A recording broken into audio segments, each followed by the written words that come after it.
Welcome to the Back in the Day podcast with the Metro Archives. I'd like to thank everyone for listening today. I'm Sarah Arntz, and I have my colleague, Darnetha Myers, aka Dagenham, with me today. And we are interviewing the man, the myth, the legend, and the creator of this podcast, the Metro Archivist Ken Fieth. This week, that is the week of Thanksgiving in the year of our Lord, 2024, is Ken's last as the Metro Archivist. We congratulate him as he heads into retirement, a milestone he has certainly earned. He has been at the helm of the Metro Archives for the past 31 years, growing the division of the library into a well-oiled machine with an ever-growing digitization program, audiovisual collection, great customer service rating, if we say so ourselves, and wonderful staff of well-trained archivists. Not to throw shade at the former staff members of Archives Past, but because of the wonderful staff that have carried the Archives through the past 30-plus years of its existence, primarily with Ken at the top, we are where we are today. So that being said, let's learn about Ken. So let's start with, tell us a little bit about yourself and how you grew up in Middle Tennessee and what inspired you to pursue a history-related career. Well, first of all, I want to thank the two of you, and Darnetha and Sarah, for having this and doing this. Let's see. I grew up, I grew up in Nashville. I was born at Vanderbilt, and then just lived here in Nashville. What was the second part? What was the second part? It was, I guess, just growing up in Middle Tennessee, and then what inspired you to become or to pursue a history-related career. Oh, okay. Well, I grew up here, but my mother's family was from Cannon County, Woodbury. And so in the summers, we would go up there and spend some time. And I got around some of the farms up there. And my mother was a huge history buff. She was history and politics were her thing. Oh, boy. And so, growing up, I got a healthy dose of that. And, everybody I knew at that time had been in World War II. So everybody talked to me about the stories. My next door neighbor was in it. I mean, it was sort of an amazing time. But so with all of that together, I just developed a love of history, and I still love it. I'm still very passionate about it. Mm-hmm. And it's military history, or what else are you passionate about? Well, I like military history. I've studied that a lot, and like World War II especially. But yeah, just about anything I find interesting. There's so much out there that you can learn. It's just incredible. Mm-hmm. Yeah, And now with cell phones, you've got most of the world's knowledge in your pocket. That's right. True. Yeah, except for what we house in our archives. Well, we're not going to share that. No, not at all. So did you dream of being an archivist at a young age? Not really. First off, I wanted to be an astronaut, and then nice. They told me that you ain't got the math for it. So, okay, I'm still bitter about that. I would be too. Yeah, so I later on, I got interested in history, and when I was in college, I thought, well, maybe I wanted a history degree, but I wasn't sure what I was going to do with it. And so I was thinking about perhaps teaching or something like that, being in a history field in some way. And then along came this program at Middle Tennessee, the Center for Historic Preservation. And at that time, I was really into buildings. And so I took that as my master's to see how to preserve buildings, how to protect buildings, things like that, the built environment. So I didn't really think about archives at that time. It is sort of a career kind of like mine did that you just sort of fall into, I guess. Well, I really did. I was graduated college, and at that time, history jobs were scarce. I mean, if you got a master's in history, you can probably paint houses or be a checkout person. So this job came up at the State Library and Archives, and I'd never really been in there. And I saw it came up. Somebody told me about it, so I went and applied, and I got the position. And so there, I began to learn about archives, how important they are, the things, the legacy they have behind them, and it was really a great learning experience. It really was. What was your first job? What was the job title at TSLA? TSLA, I was an archival assistant 3, I think. And basically my job there was to do reference and work the microfilm room, help people with, back then it was still genealogy on film, So just help people with their genealogy and do the basic, sort of an entry-level thing as an archivist, Hmm. Did you have any cool jobs growing up before you, I guess, went to college or even during college? Well, yeah, I don't know if you'd call it a cool job, but it was kind of cool. I worked at Sears for a while and down on Lafayette, and I sold batteries and tires. Hmm. And so that was kind of interesting. And they had a room, probably about 10 by 20 maybe. You could bring your battery in and have it charged up. Well, they had like shelves with metal straps going down through them, and they would put all the batteries in there, and you could recharge 50 at once. Oh, You know. nice. Well, yeah, you walk in there. There's no fan, so you walk in there, and it's like being a sulfuric cloud, because it smells. It smells. Ooh, boy, did it smell! And so I generally held my breath.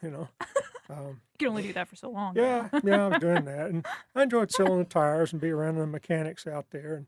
And when I was little, my dad would take me to NES, and so I learned services. Yeah, I was just around a lot of mechanical stuff. Nice. Any good other stories to share from those times? Well, let's see. Well, I did get to meet Skull Schumann. He came in one day and wanted to buy a battery, and he had this car, this um, maybe a Chevrolet, something big 4-door, 60s looking, and he had bumper stickers all over it. It was completely covered in bumper stickers. The whole car? The entire car. Oh my God. I mean, except for lights and turns. I mean, he had the whole car. And Oh dear. that one was pretty interesting. And then we had a guy that he brought in his Mercedes, and the guy selling the batteries, you know, the battery has to fit the car. Well, the battery was too tall, so he puts it in there, and when he lowers the hood, boom! Oh dear. I mean, it blew paint off the top of that car. You know, oh man, everybody was mad. I thought it was funny, but everybody else was mad. So I kind of went in the restroom and laughed a lot. Yeah, it was great. And well, one other thing, I don't know if it's interesting or not, but this guy came in with a big Cadillac, and he had his sugar baby with him. Oh boy. And she was quite a bit younger, and he was buying tires for his car, and he wanted the top of the line. This is going to be expensive. That's all right. Whatever I need to do for her, I can do. I thought, okay. So that was one thing. Wow. A Cadillac. Yeah, Goodness. a big one. Back then they were huge. Nice. Well, one of your other jobs, I've always been kind of curious about this, is your farm in Woodbury kind of job. Is a job. How'd you come about the farm? Did you inherit it? Sort of. I did in a way. I've always liked that farm up there, and my cousin Newbern, he owned it, and we shared a sort of a love of the land and horses. He got me into horses, and so when he was killed, he was on the tractor, and he either had a heart attack or something went wrong, but he fell off the tractor and it ran over him. Oh. So that was that. Ooh. And so I wound up with the farm, and it's 150 acres, and we've got about Wow. 8 horses on it. Wow. 3 of the horses are show. We can show them. They're bloodlined and all that. They're Tennessee. I got Tennessee Walkers. And you get one that's really well trained and has a good bloodline, and it's like sitting there. It's like driving a car. They're just as smooth as they can be. Oh my goodness. Didn't you just recently show your horses? Yeah, we used to show. I did. We used to show them in the smaller horse shows. We never did anything at Celebration, but in the smaller shows, I would show some of my horses. And yeah, I've done that recently. Sure have. Wow. Do you have any other animals besides horses on the farm? No, well, I've got my dog Sonia, who's a big German Shepherd, and she's convinced she's a lap dog. Absolutely. And, but I've got her, and that's about it really. We don't have any other animals up there. We have walk-ons. We see armadillos up there and stuff like that. Coyotes. Oh goodness. Nice. Well, moving on then to your job at TSLA, which was previous to Metro Archives. What was your first job there? Well, I was an entry-level archival assistant. So basically, the thing there was that we had a microfilm room, and it had all the counties, all the county microfilm in it for Tennessee. Mm-hmm. And so people would come in and they wanted to look at a particular county or something. I would pull the court record or the wills or whatever they needed, So I would do that. And then in the reference room across from that was where all the manuscripts and historical documents were. And I went over there and I would pull stuff for people and, watch over the collection over there. Gotcha. And we were the odd thing about back then is we were closed a half day, open a half day on Saturday. So people would come in on Saturday, and we had to rotate those Saturdays, Mm-hmm. And Monday, we closed. We were closed to the public. Mm-hmm. And it was for us to get everything back in its box and on the shelf and do a general cleanup of everything, Oh, wow. because people would pull stuff all week long, and you'd leave it there on your desk or something. So it worked out pretty good, though. Nice. I just realized we did already ask you that question, but the point I was getting to is the other day at your gathering for your retirement party was Vince McGrath kind of talked a little bit about the shenanigans you guys got into up there. So, any PG stories you can tell us? Yeah.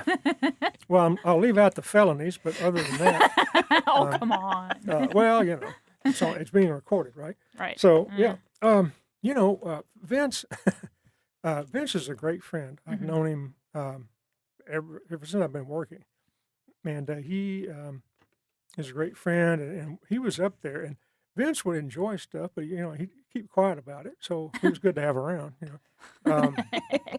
We at that time we were open 12 hours a day. Oh. And it was a 12-hour work day, and 4 days a week, Hospital. but it was a tough one. Ooh. And they would Well, rotate it around, and so this is Capitol Hill, right, in the mid 1980s. So after about 5, nobody came up there ever. So it was like, well, we can work on a collection or something, but it was dead quiet in there. And somebody came up, they found a collection that had these polka records in it. Oh, boy. So we got the polka records out. We had a polka night, and we moved all the chairs in the big lobby out there, and it was great, man. You could dance the polka. Vince was the best. He was the best polka dancer we had. Wow. Yeah, if you ever need one, he's the guy. Good to know. And then some of the other stuff we did, we'd have at that time the stack area. Nobody, the archivists and the librarians went up there to pull stuff, but the managers never did. They stayed in their offices mostly. So we had a party on the second floor for a employee that was leaving, and we would go down. We'd take turns going down and walking through the reference area down there, so they would see somebody down there. And we had a great party. And, it was quiet up there because of all the paper around it. And so we had a great party. We had people show up. We had a cake and typical things you would have for a birthday party, Nice. Yeah. Goodness. He alluded to parties or things you guys did on the roof. Now, is that the felony stories? Well, we used to go out on the roof, which was a blast, and the door opened into that. But yeah, we went on the roof, and a bunch of the styrofoam. They had a bunch of styrofoam as part of the roof, and they were throwing that off. So I got a bunch of that to take home, and I put it in my doghouse for a while. It was great insulation. Yeah, I know, courtesy of the state of Tennessee. Hey, waste not, want not. That's right. Yeah. Off the roof. I can't. I'll have to have more context because there were so many things we did there, and it was a great place to work. It really was. No, it was the location that's next to the Capitol, right? That's Yeah, the one you're talking about. Okay. Yeah, that's the old Library and Archives building, and it was built as a memorial to World War II, and so it was a great old building. Nice. So it was. Is it? Oh, sorry. Go ahead. No, go ahead. I was gonna say, is that where your fallout shelter sign comes from? No, that comes from the Metro Courthouse. Oh. Yeah, that Nice. comes from Metro Court. We didn't have much. Our fallout stuff was more documentary. Ah. We didn't have a whole lot of artifacts up there at all. Mm. I know one day, we had a bronze bust of John Trotwood Moore, and whoever built it, he looked just like Lennon. And he was sitting up there, and I got, hey, he looks like Lennon, doesn't he? And so I brought in a Soviet hat and put on him. Mm-hmm. I had to climb up the wall and stick it on there. And I figured nobody would notice it, Well, about 3 days later, the hat came off. So I took the hat down, and that was that for my little Soviet adventure. But yeah, it was a great place. It sure was. How long did you work at TSLA? I was there 10 years, 10 years. Oh, wow. 83 to 93. Hmm. And did your jobs then change throughout that time? Oh yeah, I went up the ranks for archivist, archival assistant 1, 2, 3, and archivist 1, 2, 3. So I was at archivist 3 when I left. Somewhat like I do now. I managed. I had a staff of 10, and so I managed them at that time. Oh, nice. Very good.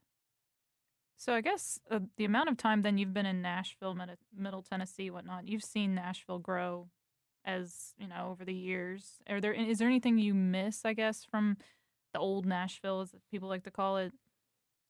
Yeah, some things I do miss. Mm-hmm. We were a town for a long time, Mm-hmm. and we're still a town trying to be Atlanta, but we're working toward it. And back then, though, you could go anywhere. You had plenty of access to people, and there was a lot of businesses downtown. Over in the like down Lower Broadway, you could buy plumbing down there. You could buy all kinds of stuff. There was a building down there that they sold cloth for sewing, and so there was a ton of that in there. Mm-hmm. And there was a furniture store. So a lot of things downtown were kind of fun to do. We had Christmas parades and all that sort of thing, Mm. and that part I sort of miss about Nashville because it had more of a hometown feel, Mm. and we have more of a city feel now. So that's the part I enjoyed, and you could actually drive somewhere in a reasonable amount of time, and yeah, it was a lot of fun back then. Nice. That's how I felt about Nashville when I first moved here. Like it had a small town feel, but it was still considered like a big city. Yeah. So it had a city feel, but that nice down home town feel too. Mm-hmm. It did, Yeah. and it's funny how in the government part they were all related somehow. You could go over and talk to one, and he would have a cousin somewhere that you could go to. So that's that's pretty much gone now. Sometimes, I mean, I don't know. There's still kind of a small town feel to it at heart. Sometimes I find like running into people around town that you realize, oh, you went to high school with their cousin or something like that. I think as much as some of the unicorns, as I guess they call us that grew up here, have sort of moved out, you still find a few of us every now and then and can kind of relate. So that being said, what do you like about the new Nashville? Not traffic. No. No. Traffic is really interesting. I guess we have more things to do now, and we have more places to eat and more variety. We've got one thing I was really impressed with is the symphony. We actually have one now that's pretty nice. It's excellent. And then the T-Pack with all the shows there, and down Broadway, downtown Nashville, it's changed so much. It has really risen up a lot, and so that's kind of nice too. I don't go down to Broadway much, but it's a city in a way. It's true. I'm gonna say that one thing I don't know if this is necessarily all over the board true about new Nashville, but I do kind of like how with the changes that are coming with Nashville, depending on what it is, some places are trying to stay true to the historical heart, I guess, of what they're doing. Like, for example, the patron request we get sometimes for photos for, say, like an interior design place. They want photos of what it was before so they can stay true to what it was before and still kind of carry that narrative into the future. So if that continued with the amount of change that happens here, I think, the story will go into the future. Well, I guess that's one of the things I do love about Nashville. It's beginning to realize that a lot of our buildings, a lot of our homes, that we have a cultural legacy here too, an historic legacy, and stop tearing down the old buildings. I mean, so a lot of these things, some of them need to come down, but a lot of them could be renovated and reused. And I'm glad to see Nashville finally looking at that. Yeah. Our historical commission and the historical board. And people are taking more of an interest now in their home and what was there before. Mm-hmm. It's kind of fascinating to me that over the years, we have moved from basic genealogy over to land records.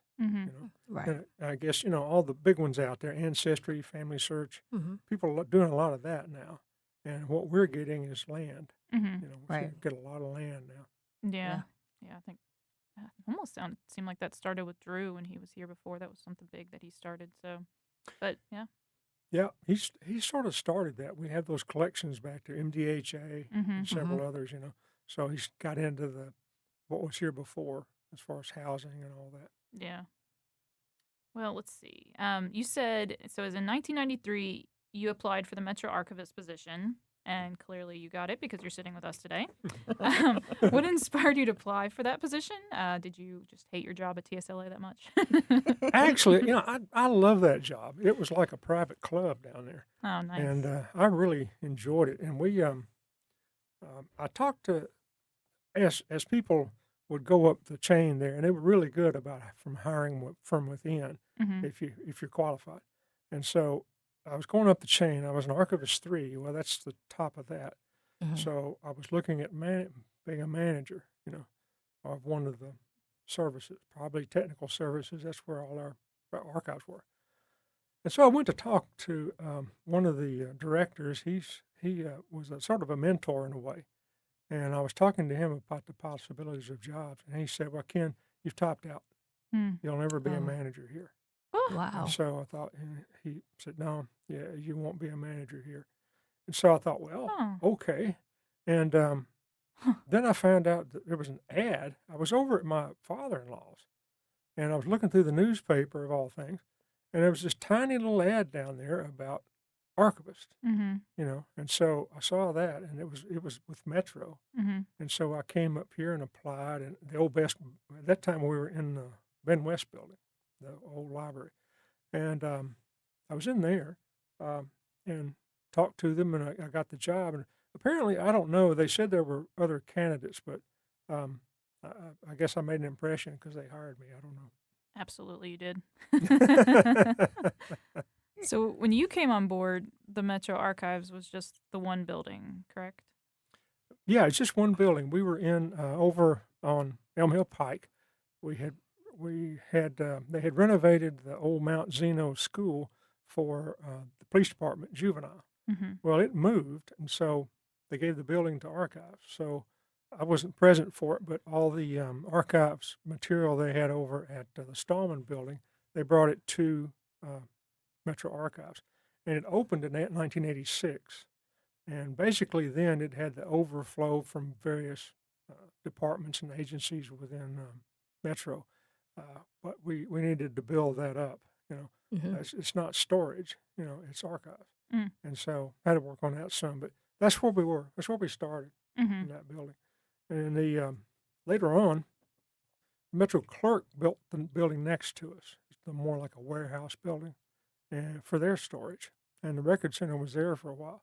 Well, when the record center moved, the clerk gave us that building, and so we were able to expand into that building and bring more stuff in. And that's the building we're in now. Yes, that's the building we're in. That's one we're in now. Yep. And I guess for our listeners' context, we are now spread between 3 buildings, right? Yes, we have, of course, Main, which is our public presence, and then we have Emerald Pike, which is our storage, and then we have the Record Center, which is stores records for the whole of metropolitan government, and we have a section in there of our stuff. Nice. So we've got 3 different locations. It's true. What is the story too that you talk about with pulling records out of like an elevator shaft at the courthouse, or? Yeah, they were renovating the court. This is one of the earlier renovations of the courthouse, and they were renovating it. And I got a call one day to come over that there was something on the elevator. I thought, well, I don't know anything about elevators. So I went over there, and there were books stacked in the shaft up there. And it had damaged or bent something in there. And so we got to pulling the books out, and they fixed the elevator. But yeah, there were all sorts of minute books and deed books in there. that was the 7th floor of the courthouse, and they used it for storage.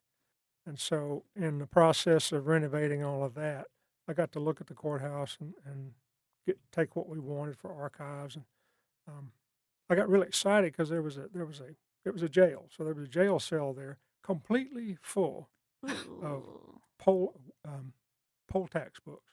Huh. I thought, this is fantastic. Mm-hmm. It's going to have women in there. Mm-hmm. And so I pulled them out and started looking at them. Every single one of those things was blank. Oh. You know. I hate when that happens when Yeah. I'm doing research on things. I open a book and it's nothing. There's nothing. I know. You know, you open a present and it's sunglasses. Yeah. So, you know, Socks. I mean, yeah, it was just kind of disappointing. But there were some there that were very good. We picked up some minute books and some other things in there that were very good to have. And then we began to get a presence within Metro by helping and going over there and helping them Mm. and getting stuff out of there. You know, the last renovation they did, I went over. That's when I got the fallout shelter sign. Because the last one they had, we went over and got what we could. Mm. And we also stored all the plaques in the courthouse, the plaques and one of the ceiling lights. We stored those for a while for general services, and they came back and picked them up and put them back in the courthouse. You know. Interesting thing to store. Yeah, really cool. And that ceiling light was really cool. I wish they'd have forgotten about that. I know, right? Yeah, no, it was Seriously. really cool. Did you, when you first started at Metro, were you the only employee for archives, or did you have employees? I did have employees. I had 2. It was me and 2 others, and I had 2 volunteers. Okay. So yeah, they were there, and they were there. And so then now we're at, was it 5? 5. We have 5 now. And then Carissa's, that's part-time position or is that separate? Which one? Carissa. Oh, Carissa. Yeah, she's contracted, but she's under us, so Okay. technically that's 5. Mm-hmm. Sandra Nelson at the State Library and Archives, she did a lot of presentations on training, you know, employee training and all sorts of things that we see now in Metro. And she had done a lot on management. And so I told her I was coming to Metro Archives. And she said, how many do you manage now? And I said, there's 8. She said, how many are you going to? And I said, 2. She said, you're going in the right direction. And I learned that was so true. Also, there was something else I was thinking of when you were telling that story too about the courthouse. Didn't you once told me a story about something to do with a rat being in between books? Yeah, as we were pulling books out of there, and we got down to one book that had a flat rat in it. And I think, you know, I don't know how the flat rat got in there, but I think the books fell on him, and there's like 200, 300 pounds of books in there. So the books fell on him, and he flattened him out in there. And when we were pulling out the books, well, there he was, this little preserved rat, you know, and almost like a mummy in a way. And so I got the rat out and left it, you know. Maybe Not still archival. no rats. Flat rats really aren't. You know? No. they're And not. so we got the rat out, and the piece in the book where this was impressed, is we still have that. It was pressed down in the book. I don't know if they were chewing on the book Oh. when everything fell. I don't know, but there's a hole in it. You know. So Is that the book that me and Kelly saw when we were at ML Pike during the closure? Like you Yeah. opened the book and it was like all eaten in a little Yeah, bit. yeah, that's it. That's Put a that book. rat-shaped It's a hole in deed it. book. I think it's not a deed book. I forgot what it was, but yeah. It's all flat now. Poor Ratatouille. Yeah, I know, the poor rat, you know. But, Well, that's what you get for rummaging through archives. Well, yeah, you gotta be careful about You it. know, Right. wrong place, wrong time. Poor guy Look got above you squished. when you're doing this kind of thing. Let's see, I'm trying to think of any other weird animals I've ever found in our archives. Just sizable spiders. Anything else weird that you've ever come across? No, spiders seem to top the list. Mhm. We had all that negative microfilm in there, so we couldn't use any kind of sprays, you know, pesticides, anything like that. So we couldn't use that in there. So, yeah, we got spiders and things. And one time I brought a gecko over there and dropped it in the hallway, and it took off. And we didn't have any spiders for like 2 months. I don't know if the gecko died or what happened to the gecko, but An organic way of taking care of the oh spiders. yeah, well, they're sort of a natural, so they would run around in there. And I told the guy I want the meanest, nastiest gecko you got, one that nobody will ever buy. Yeah. And he had one, and so I dropped it in the floor, and it ran a little way down the floor, and it turned around. I've got the right one, you know. And so he went around in there and ate spiders, and Mm-hmm. I mean, it really worked out fairly well. We didn't see any spiders up in the reference area for quite a long time. That's the way to do it. Yeah. Nice. Well, Oh my goodness. And now he sells insurance. yeah, I know. He's moved on. He's sort of moved up. Well, he can come over to my house any day and eat my spiders if he wants to. Yeah, you can stay on my front porch. There you go. Yeah. Well, I guess with your time with the Metro Archives, do you have any favorite projects or anything kind of that you're proud of doing? And I know there's quite a long list. So, Well, really, what I'm proud of is what the archives has become. Mm. It went from that one-room schoolhouse into a real functioning, real archives, and I'm proud of that. We were the first archives to do scanning, so the digital world in the state, and so in the digital world we started it. nice. And we had that going for a while, and then I'm real proud of that. We had a microfilming program for a short while. I bought the cameras, got the equipment, got it in there, and we made microfilm for a while, and we would send it to the state to have it developed. Mm-hmm. And so we had that, and then when the digital world came along, all that kind of died, So that did. Let's see. I guess some of the other things is how we made friends or acquaintances with all these different departments, and they know we're here now, so we're kind of up on the radar.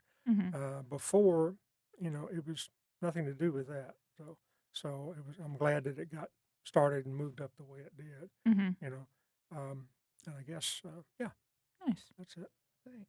Was the records, the Center Records Division, was that in existence before the archives or was it after? I'm not really sure. I think they were sort of concurrent. Mm-hmm. I think the Record Center building was built probably, maybe 85, 86. Not really sure, but that building was built, and then they hired a records manager, and a lot of the overflow went there. We've had a functioning public records commission since the 1960s, Oh, Okay. and they're the ultimate voice on what can be destroyed. So they were instrumental in building a lot of the RDAs, how records are going to live, and they go to the records center, and so they kind of got that going. And the Metro clerk, was big in doing that. She realized what we had and what was going on, and we would be the perfect place for it.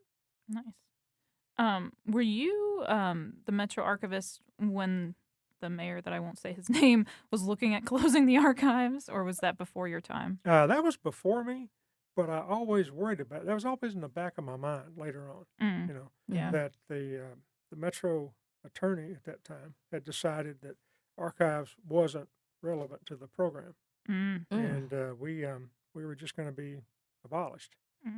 Could be abolished. Let's say it could be. And so that was during Virginia Lau, my predecessor. And so she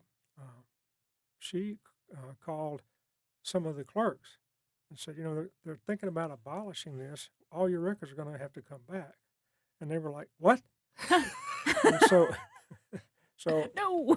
yeah, well, we have 500 boxes. Good luck. Oh, gosh. So that got stopped. But that was always in the back of my head. One time I was called downtown. We were working at Elm Hill, and I was called downtown. Didn't really say what they wanted me for. So, okay, I'm already heightened on my radar, And I get down there, and there's my director and our assistant director of finance. And there are two sitting there, and I'm thinking, well, this is it. I started thinking in my head about a resume. And Oh, gosh. What am I going to do next? And as it turned out, when I sat down, one of our volunteers had hacked into the system from our computers out there. Oh, oh, and so they'd hacked into the library system. So this person had to go, you know, and so she left, and they patched up the holes.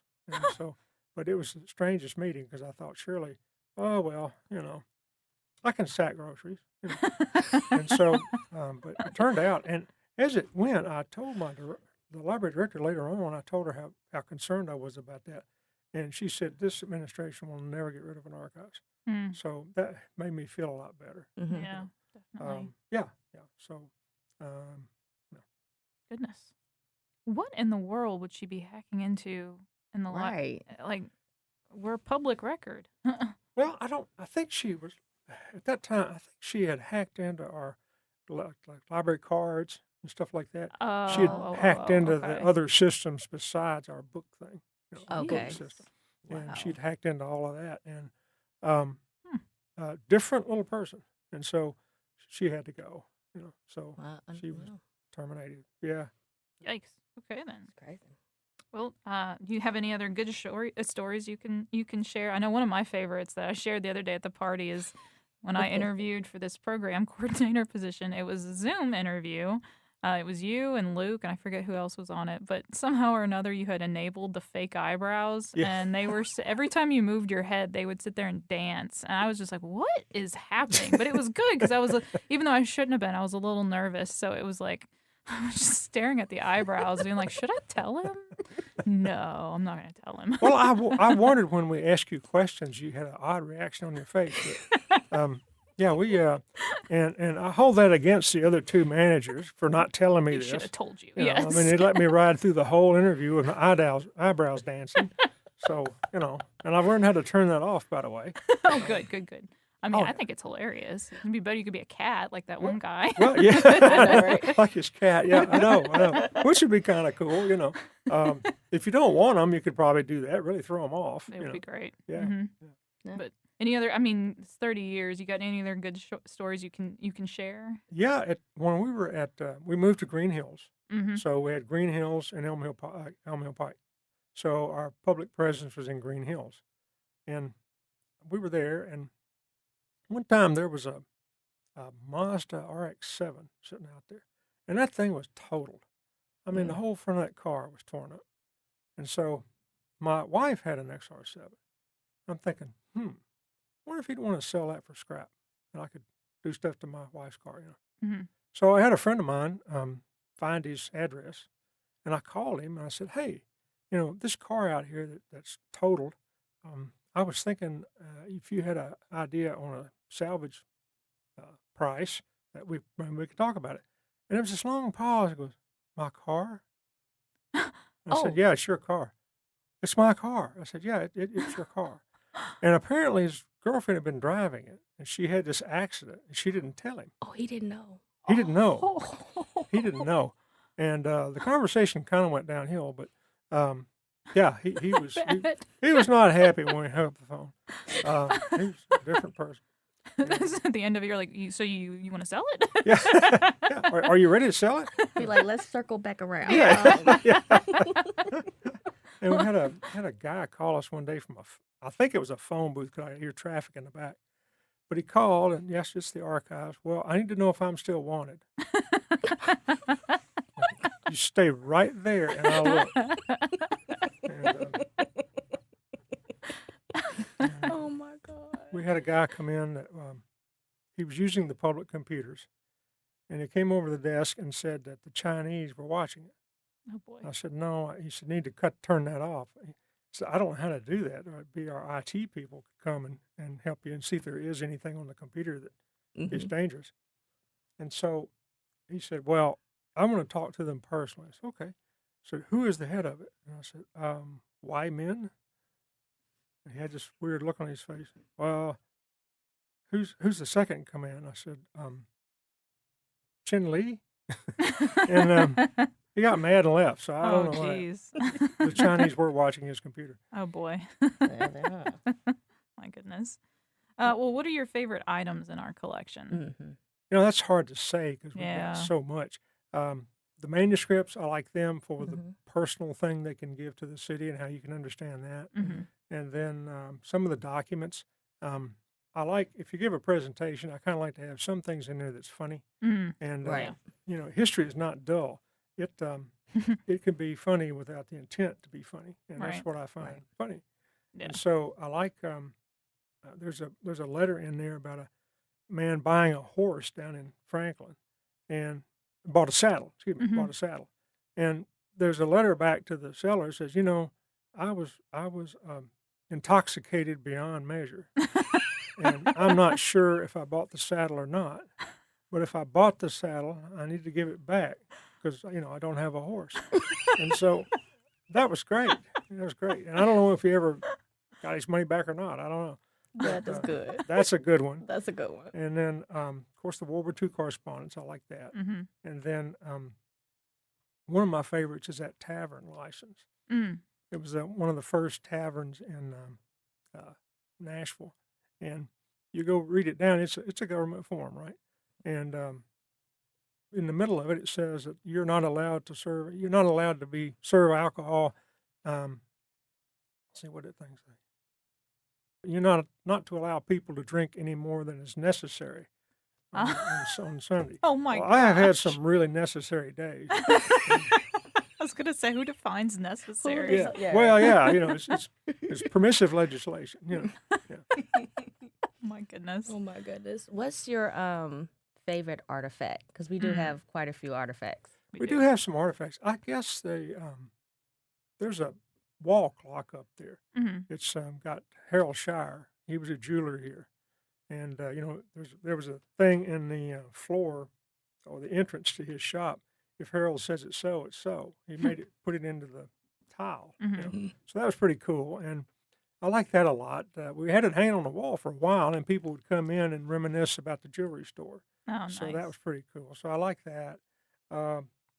Some of the fire stuff we have, that's interesting to see. Mm-hmm. We have a token container from one of the buses Mhm. for the Nashville Bus Company. Mm-hmm. So we have that. So there's some pretty cool artifacts in there. I'm about to say, I don't think I've seen that I one. haven't either. I was just wondering. I'm like, We'll what have is to that? we'll get that out for you. And there's this thing up there that is a hand massager.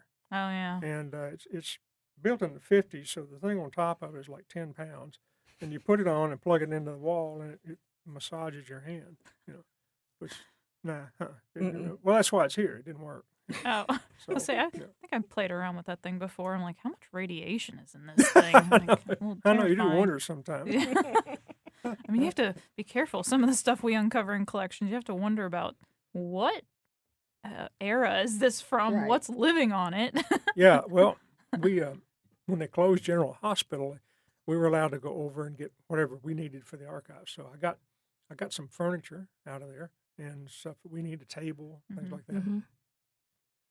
And up in one of the rooms, there was these big pieces of lead. I mean, it's like 2 feet square and about an inch thick. I thought, this would be an interesting artifact for General Hospital, Mm-hmm. So I'm standing there looking at it, and one of the people there that are helping us, he said, "You don't want that." I said, "Why?" He said, "Well, that's where the radiation dead ended when they made X-rays." I'm like, no. Well, we passed over that one.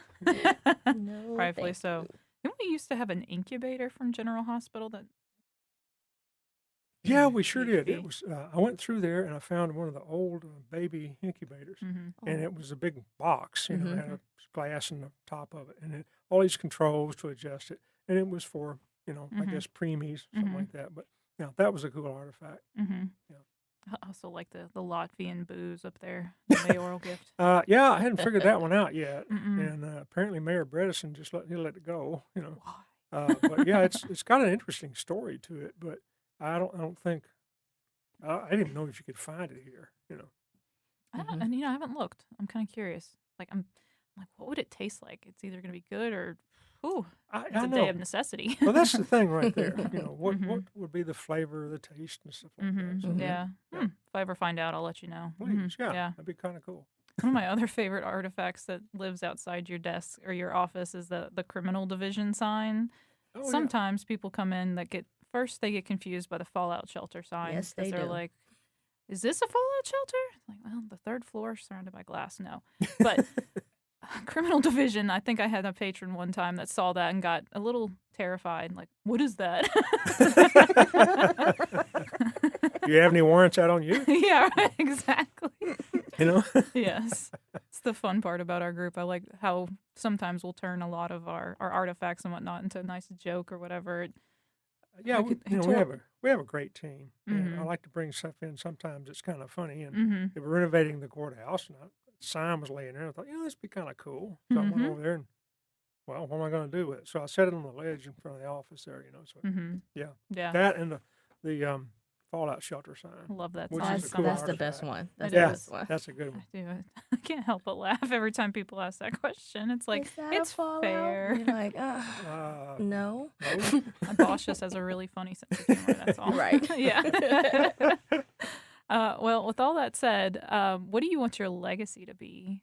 And You it's know, a heavy question. I've thought about that a lot, and I think my legacy is where the archives is now. How it's come from Nice. almost nothing up to what it is now. It's got all these programs in it. We've got scanning, we've got film preservation, we've got paper conservation, all the things we have, and all the things y'all do as far as reference and helping people. That's the thing about history. You got to get it out there, Mm-hmm. and everybody's working to do that. And so I think that's the legacy I'd like to leave. That this place was brought up to the 21st century, Mm-hmm. and it'll just run on its own. Mm-hmm. It can run. It can be its own division. So that's Right. that's what I'm proud of. Yeah, the well-oiled machine. Mm-hmm. Yes, it sure is. Mm-hmm. Oh, well, and now that you've won the gift of retirement, what will you do? Are you going to Disney World? Take me. Yeah, Disney World.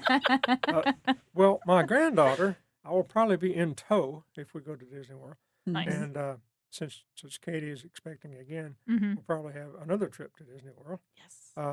But Katie, my daughter and I, she loved the Pirates of the Caribbean when she was young. So our thing, she and I, is to ride the Pirates of the Caribbean ride down there. Oh, nice. Every time we go, we ride that. I love that. But yeah, most of the time when I get settled in a little bit, probably the farm because it needs a lot of work. Mm-hmm. And I'm only there on a Saturday. You can't get much done. So Mm-hmm. Right. I'll probably be up there. So Oh, nice. Yeah. Well, any last thoughts, questions, No. words of wisdom? don't take yourself too seriously, Mm-hmm. and you can go a long way on that. So Mm-hmm. yeah, but it's been a great ride. I've enjoyed every minute of it. Mm-hmm. Some of it's been hilarious, and some of it's been really terrible. Oh yeah. But yeah. Mm-hmm. So, but yeah, Give and take, it's give been and take. great. Mm-hmm. It's a great place to work. It sure Yeah. is. Well, you've been one of the best bosses I've ever had, definitely. too. And you've Yeah. put me down the path of archives and Mhm. that, like I told you before, I'm so grateful for. So thank you. Yeah. Well, We Mhm. would definitely miss you. Mm-hmm. thank you Definitely. for what you do. Yeah. Well, I appreciate that. Mm-hmm. That's a legacy right there. That's if you're right. honest. I'm about to say, keep your phone on. Yes. Do Because not I will block be us. texting. Yes. Well, I do have consultant fees. I'll send them in. Mm-hmm. Yeah. We'll patch those through That's right. to Metro. Yeah. All right. Well, thank you guys for listening.